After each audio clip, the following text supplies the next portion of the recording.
You have spent your entire life trying to be a good man. You have ticked every single box that society placed in front of you. You work incredibly hard at your job to provide stability for everyone else.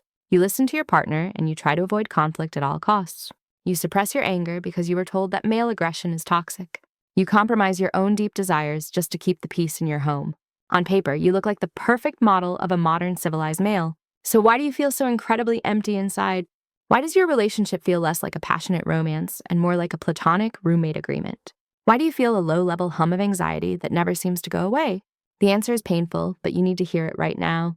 You have been lied to about what it means to be a man. You have been sold a script that equates masculinity with tyranny. Because you didn't want to be a tyrant, you swung too far the other way. You became soft, malleable, and safe. But safety is not a virtue for a man. It is a slow death. By trying to please everyone, you have abandoned your own core. You have lost your edge, and deep down, you know it. The world does not need more nice guys who are afraid of their own shadow. The world is starving for men who are grounded, directed, and dangerous in the best possible way. What we are about to discuss is not a simple self-help listicle. It is a reconstruction of your entire psychological framework. We are going to walk through the 13 laws derived from the way of the superior man. These laws are not polite, and they do not care about your feelings. They care about your freedom. If you are easily offended, or if you prefer the comfort of mediocrity, you should stop listening now.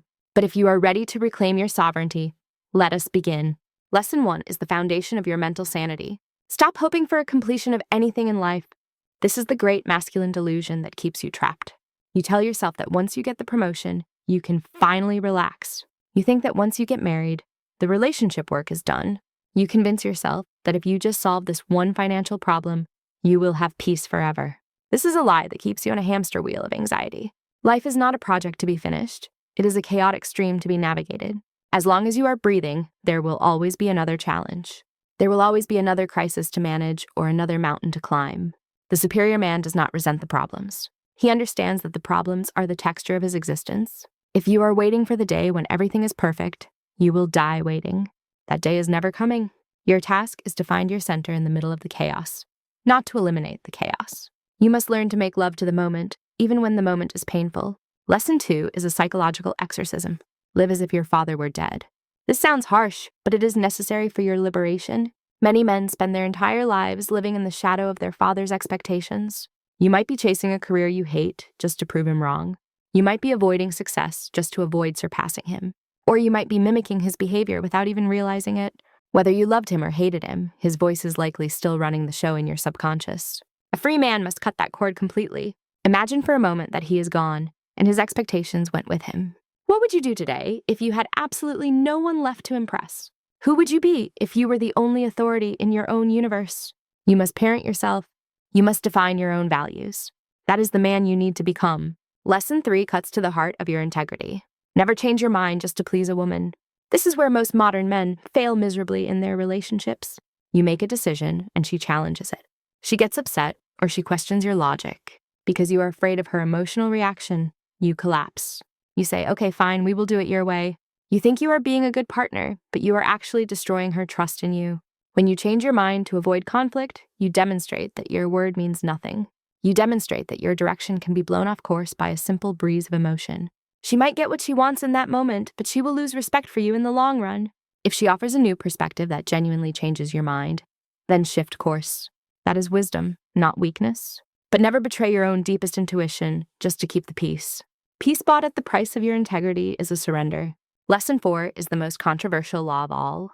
Your purpose must come before your relationship. Society tells you that your woman should be your number one priority. Society is wrong. If you make your relationship your highest purpose, you will suffocate it. A woman does not want to be the center of your universe. She wants to be invited into it. If you prioritize her over your mission, you become dependent on her for your sense of worth. You start looking to her for validation.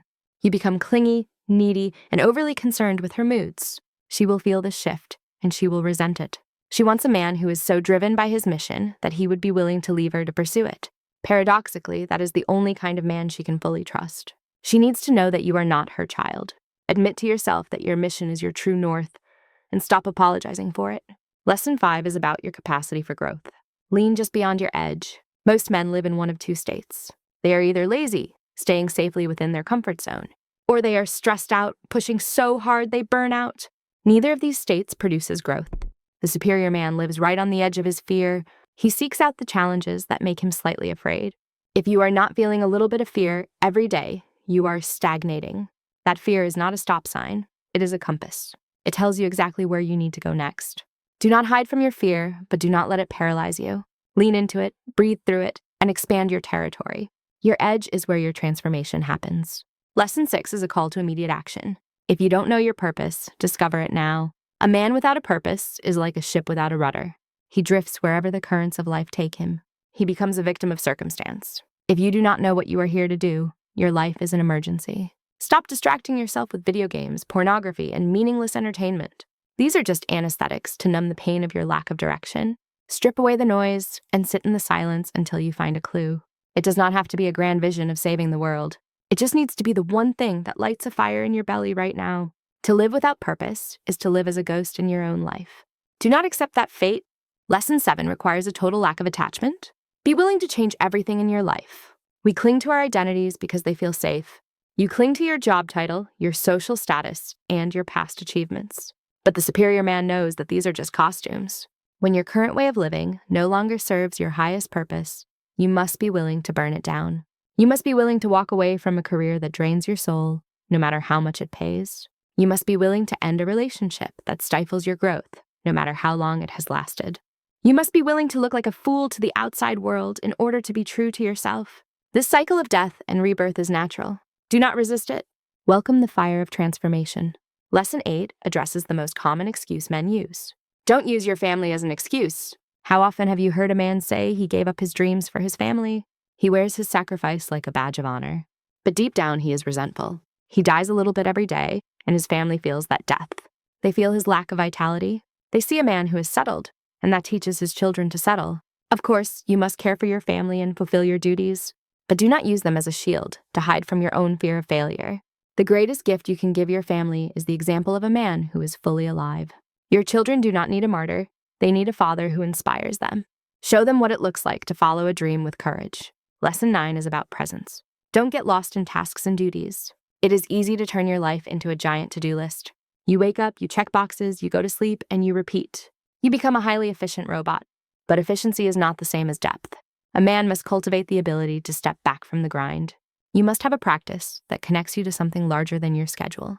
Whether it is meditation, martial arts, or time in nature, you need to wash off the dust of the world. You need to remember that you are consciousness itself, not just a machine that pays bills. If you cannot be still, you cannot be free. Do not let the trivial details of life obscure the vastness of your own being. Lesson 10 is a crucial directive for your romantic life. Don't force the feminine to make decisions. This is a trap that nice guys fall into constantly. You ask her, where do you want to eat? You ask her, what do you want to do this weekend? You think you are being considerate, but you are actually forcing her into her masculine energy. You are forcing her to lead, to plan, and to direct. Deep down, the feminine craves to relax into the direction of the masculine. She wants to trust that you have a plan. It doesn't mean you become a dictator who never listens. It means you take the mental load of decision-making off her shoulders. Say to her, I am taking you to dinner at this place at 7 o'clock. Wear that black dress. Watch how her entire demeanor changes when she realizes she can just let go and follow your lead. She will soften instantly because you have created a safe container for her. Lesson 11 is the key to decoding her communication. What she wants is not what she says. Men communicate with logic. We trade information. The feminine communicates with emotion. She trades energy. When she complains about the trash not being taken out, it is rarely about the trash. It is about how she feels disconnected from you in that moment. She might be testing you to see if you are present. She might be testing you to see if you can handle her storm. If you try to fix her problem with logic and arguments, you will fail. She does not want a solution. She wants your deep, unwavering presence. She wants to know that her chaos cannot shake your mountains. Stop listening to the literal words and start listening to the emotional truth underneath them. Feel her heart. Don't just analyze her sentences.